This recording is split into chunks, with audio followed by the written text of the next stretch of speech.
How much difference does a bit more power make? And then how much difference does a lot more power make? Well, I'm going to find out with these BMW 5 Series. What we have here is an M5 Competition, the new one, they've just updated it. Next to me is an M550i, so an M Lite. Next to that is an M5 that's actually had a built engine, so it's got loads more horsepower. We're going to drag race them, we're going to rolling race them, and we're going to brake test them, just because we always brake test. Anyway, let me tell you about the car I'm in. The M5 Competition has a 4.4 litre twin turbo V8 with 625 horsepower and 750 Newton meters of torque. That M550i has the same engine, but it's detuned to 530 horsepower, but it still has 750 Newton meters of torque. That M5 over the far end, which has been tuned by a company called Evolved, it's got a fully built engine with forged pistons, new exhaust, remapped ECU, it's got meth injection. It also has a 4.4 litre twin turbo V8, but after all that tuning, it puts out 1,000 horsepower and 1,100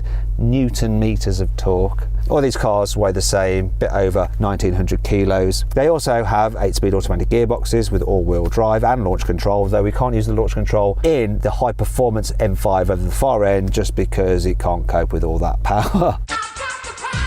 Now let's come on to the cost. This M5 Competition, new, £102,000. That M550i, £72,000. That tuned M5, it's 30 grand for all the work on the engine, but that car over there, as it stands, is worth £80,000. So it's 20 grand cheaper than this and about 8 grand more than that. We're going to see what happens. What is the difference going to be? We've got a slightly damp track. Traction may be a bit of an issue, but let's give it a go. Now, before we do, please make sure you subscribe to this channel and hit the bell icon to turn your notifications on. That way you will not miss a single upload.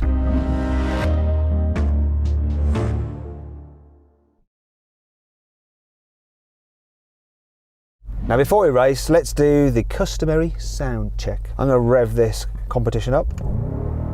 Soft limiter at 5. Still sounds pretty good. Boop, boop, boop, boop. Boop, boop, boop. Just when you lift off, it's quite nice. Let's hear the M550. I'm assuming it sounds pretty similar. Now let's hear the tuned M5. Go on then, rev up the blue M5.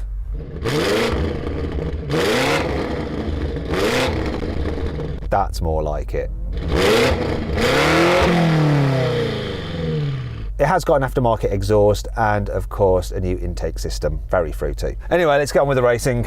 Now, I want to make a few excuses before we race. You see, to have this car in launch mode, you have to have the stability control all the way off, so it does spin up its wheels sometimes, especially if it's wet. That M550i, for launch mode, you have the stability not all the way off for some reason, but in the halfway setting, so it will manage the power if it starts to spin its wheels. Obviously, that 1,000 horsepower thing is going to have its stability in sports mode as well, so it should try to manage its power if it can contain it. But we shall see.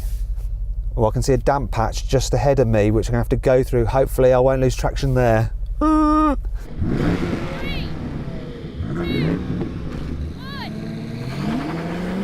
on. Go for it, come on. It just went up into 4th gear.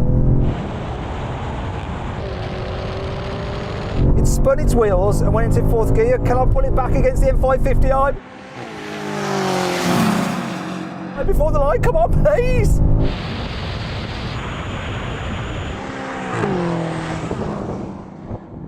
That 1,000 horsepower thing is down the other end of the runway. Well, M550i. I launched okay, then it spun up, and then it just went into 4th gear for some reason, and you're ahead of me. But I think I might just beat you at the end. Yeah, I think you did just beat me at the end, but that shows what a good start can do. That was really close between us.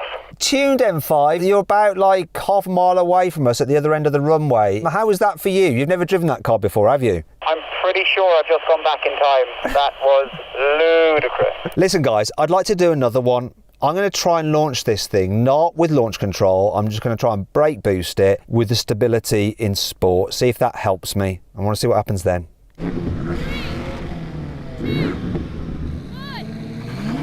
Much better. Much better. And I'm ahead of the tuned M5. because he struggled for traction, but he's coming past now. Woohoo!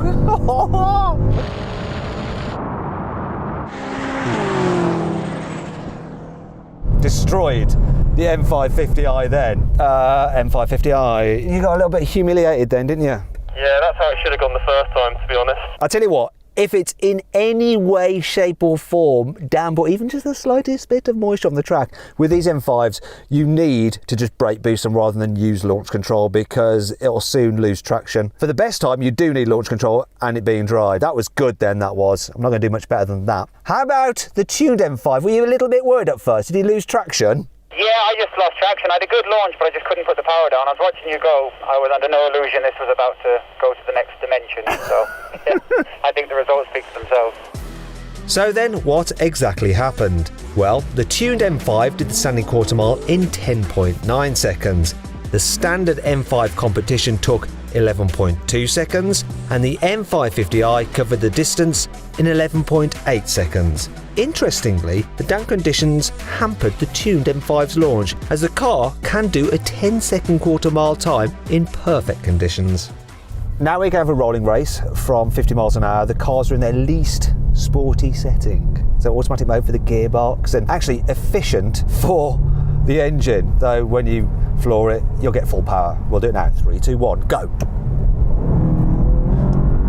Like, not much at first between me and the 550, but that 1,000 horsepower thing showed what 1,000 horsepower does.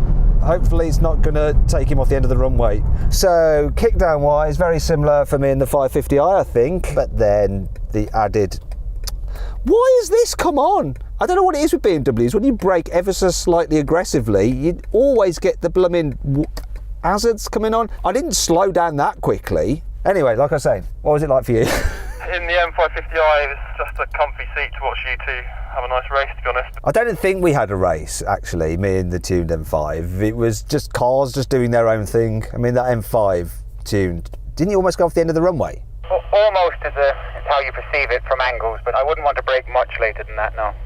The axle went a bit light under brakes as well, so it was good fun. It's because you're going so blooming fast.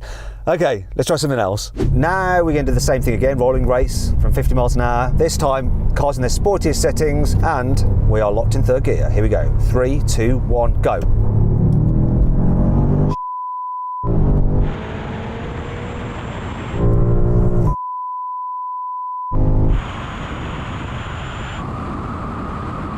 The way that tuned M5 just took off, it was like I was standing still.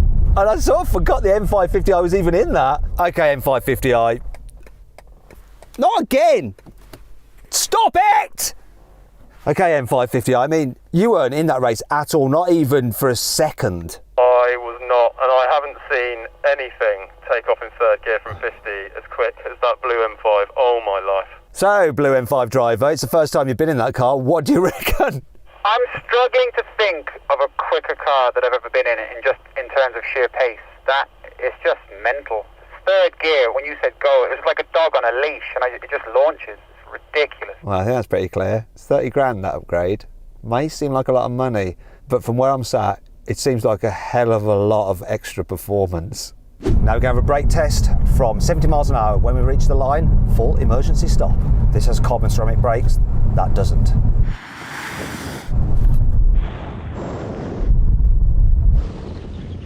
This is all over the place. Okay, it's fair enough that the hazard lights are going off. Now, this lost.